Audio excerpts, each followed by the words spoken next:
he saw that there was a hole, a bullet hole in his head. After 2 assassination attempts of President Trump within the last year. I would see similarities here.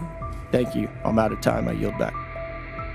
Thank you guys for coming out today. You guys have probably forgot more about the JFK assassination than I'll ever know, so I'm still going to ask you some questions, and I appreciate your, just how dogged you guys have been on this for decades.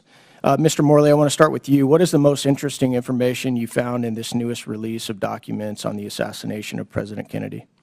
The 9 memos about James Angleton that were fully declassified on March 18th is the most important collection that I've seen so far. There is a lot of information that has come out.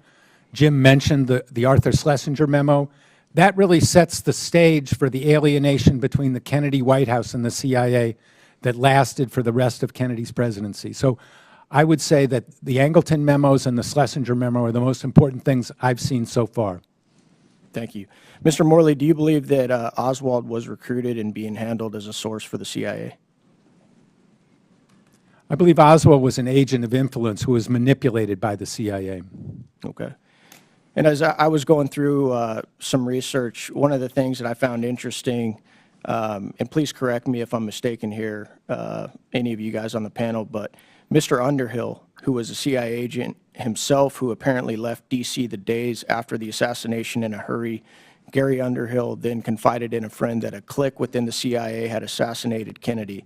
He also told his friends that he may need to leave the country and that he feared for his life. Mr. Underhill was then found dead 6 months later. I'm going to start with you, Mr. Morley. Do you find those types of stories surrounding Mr. Underhill to be credible? Mr. Underhill was hardly alone in suspecting CIA involvement of the assassination. President Harry Truman suspected it, President Johnson suspected it, and President Richard Nixon suspected it. So I think that Gary Underhill was a man who worked in the intelligence community and was in a position to know something. His story's not confirmed, but it's consistent with what lots of other people thought. What was his title? Do you remember, Mr. Morley? He was not a CIA employee. He was an arms dealer who assisted CIA in acquiring weapons and shipping them. Do you know how he died, Mr. Morley? I don't know anything more than was reported in the documents. Mr. Eugenio, do you know how he died? Eugenio. Sorry about that. You're not the first one. Yeah. Do you know how he died, sir? Underhill. Mr. Underhill. Gary Underhill. Do you know how he died? Gary Underhill? Yeah.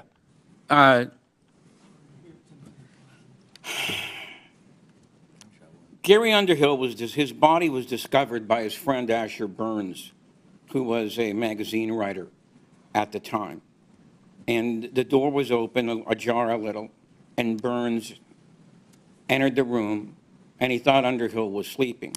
But as he approached the body, he saw that there was a hole, a bullet hole in his head, all right?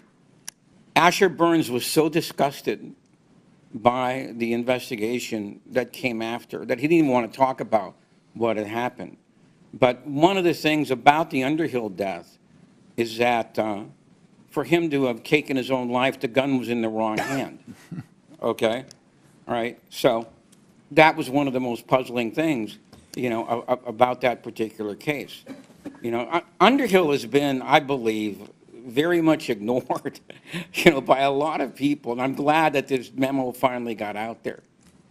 Thank you, sir. Mr. Morley, are you familiar with Michael Franchese, who is a capo for the Colombo family? I've appeared with him twice on the Piers Morgan show. That's all I know. Okay, thank you.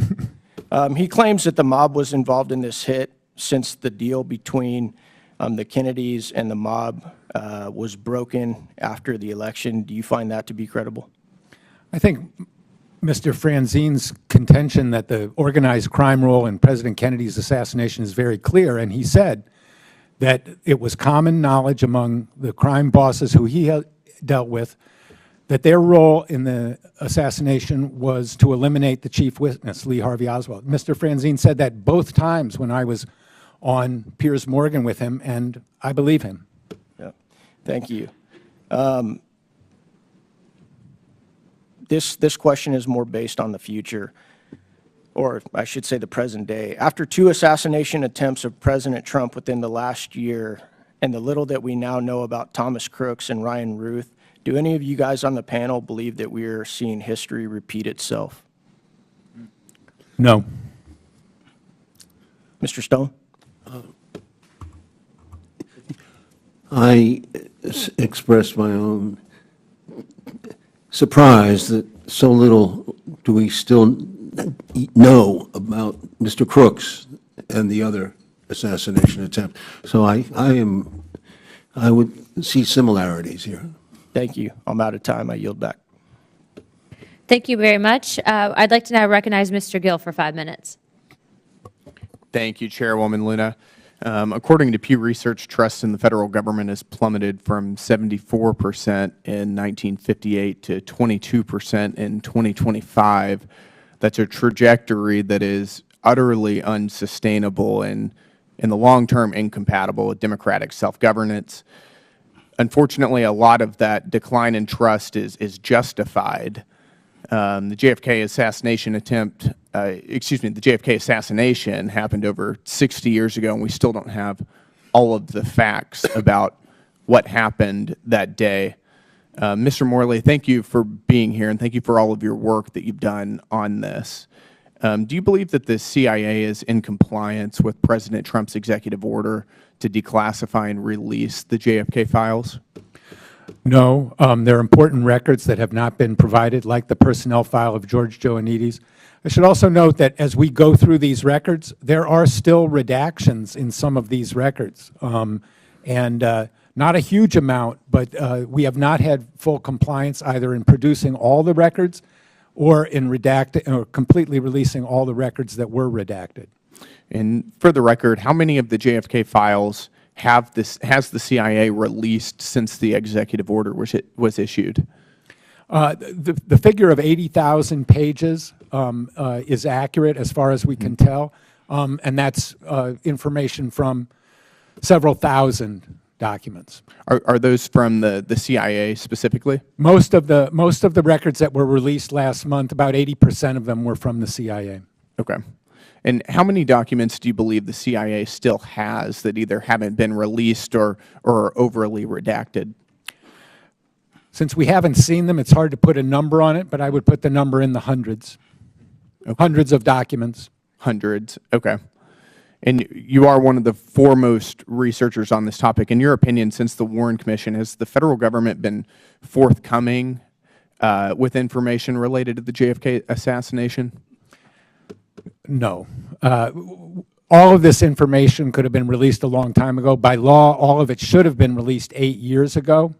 So the attitude of obstruction and obfuscation from the CIA started on November 22nd, 1963, when CIA officers started lying about what the CIA knew.